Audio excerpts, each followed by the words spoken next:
स्वामी भक्तांनो, ऐका आता. तर एक छोटे बाळ स्वामींकडे येतो आणि स्वामी माऊलीला चांगले विचार सांगायला सांगतो. असे स्वामी सर्व समर्थ बसले असताना बाळ येतो. स्वामी बाळाला म्हणतात, बाळा बस आणि शांतपणे ऐक. तो बाळ म्हणतो, स्वामीराया सांगा ना लवकर. बाळा आता ऐका. तुमच्या मनातील भीतीला सांगा की आमचे स्वामी तुझ्यापेक्षा मोठे आहेत. बाळा भीती ही अंधारासारखी असते. अरे आमच्या नावाने ती पळून जाते. बाळा भविष्याची, आजाराची आणि अपयशाची भीती बाळगू नका. अरे भित्र्या माणसाला जग हसवते, पण आमच्या भक्ताला जग वंदन करतो. काय बाळा, कसे वाटले ऐकून? तो बाळ म्हणतो, स्वामीराया खूप छान. स्वामीराया तुमच्या नामाला बंधन नाही आणि अंतही नाही. तुमच्या कृपेला कुठेही कसेही घ्यावे. स्वामी नाम आणि हजर असतात स्वामी पाठीशी तुम्ही ठाम. हे बाळाचे बोलणे ऐकून स्वामी त्या बाळाला अगदी जवळ घेतात आणि त्याच्या पाठीवरून प्रेमाने हात फिरवतात. बाळा तू खूप मोठा हो. बाळा आम्ही तुमच्या अंतर्ज्ञात आहोत. तुम्हाला कधीच हरू देणार नाही. या कलियुगात तुम्हाला एकटे पडून देणार नाही, हे लक्षात ठेव. स्वामी म्हणतात, बाळा या जगात कोणाचेही कर्म व्यर्थ जात नाही. मग ते चांगले असो वा वाईट, ते परत येतेच. मार्ग कितीही कठीण असो, सत्य आणि नीतीचा आधार न सोडता चालत राहणे हेच खरी साधना ठरते. कारण शेवटी ईश्वराचे न्यायचक्र कधीही चुकत नाही. आणि अभिमान सोडून द्या, नम्रता स्वीकारावी, तर आमची कृपा सहज मिळते. बाळा परमेश्वर आपल्याला आपले खरे रूप दाखवतात, पण त्याआधी ते आपल्यावरील धूळ हलक्या हाताने झटकतात. कारण आपण स्वतःला जसे समजतो तसे आपण नसतोच. आपण त्याहून खूप मोठे, खूप शक्तिशाली आणि खूप शांत असतो. पण मनातील भीती, शंका, इतरांचे बोल ही सगळी धूळ आपल्या वास्तविक तेजावर चढत जाते. स्वामी म्हणतात, बाळा देवाने तुम्हाला माणूस म्हणून जन्म दिला, हेच देवाचे सर्वात महान देणे आहे. हात दिले, बुद्धी दिली तुम्हाला. बाळा प्रेम करायला मन दिले. जेव्हा आपण चांगुलपणा जगतो, सेवेने स्वतःला घडवतो, तेव्हा परमेश्वराची कृपा कशी ओसंडून वाहते रे, हे आपोआप आपल्याला जाणवायला लागते. तसेच बाळा परमार्थाच्या मार्गावर अहंकाराला काहीच किंमत नसते.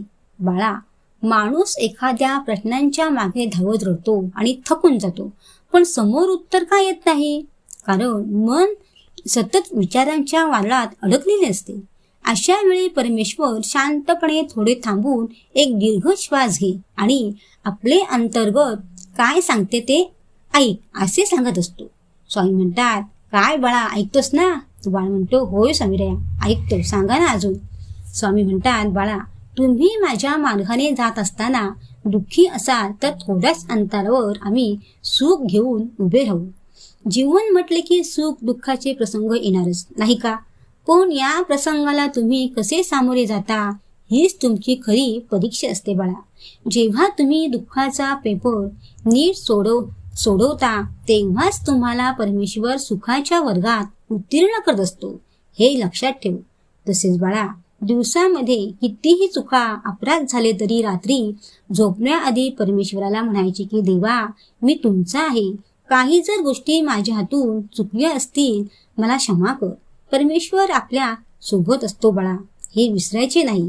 स्वामी म्हणतात, बाळा आपल्यावर काही संकट आले आणि समजा काही वाईट झाले की आपण म्हणतो देवाने असे का केले. असे म्हणणे हे पाप असते. देवावर विश्वास न ठेवणारा माणूस त्यापेक्षा एक वेळ परवडला, कारण तो देवाने वाईट केले असे तरी नाही म्हणणार ना. देव खरोखर अत्यंत दयाळू आहे. त्याला कोणाचेही दुःख सहन होत नाही बाळा. कोणती आईला आपल्या मुलाला दुःख कष्ट झालेला आवडेल?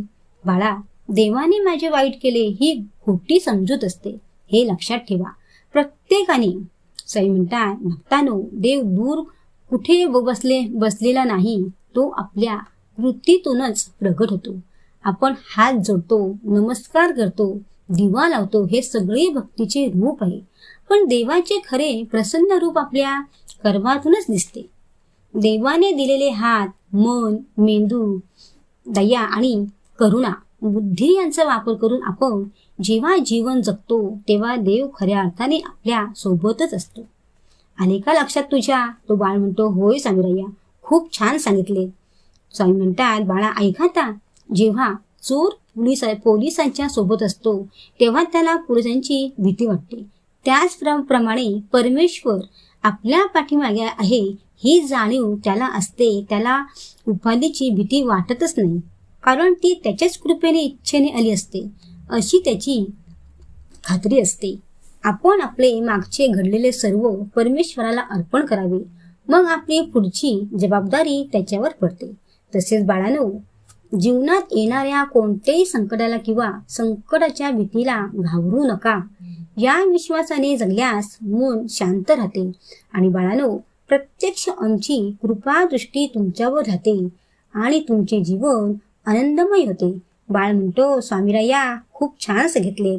तेव्हा स्वामी म्हणतात, बाळा आता इतके जा, अंधार पडत आलाय, आता तू घरी जा, आम्ही आहोत तुझ्या पाठीशी. तेव्हा तो बाळ उठून स्वामीला नमस्कार करून घरी जायला निघतो. श्री स्वामी समर्थ. तर स्वामी भक्तांनो, कशी वाटली गोष्ट?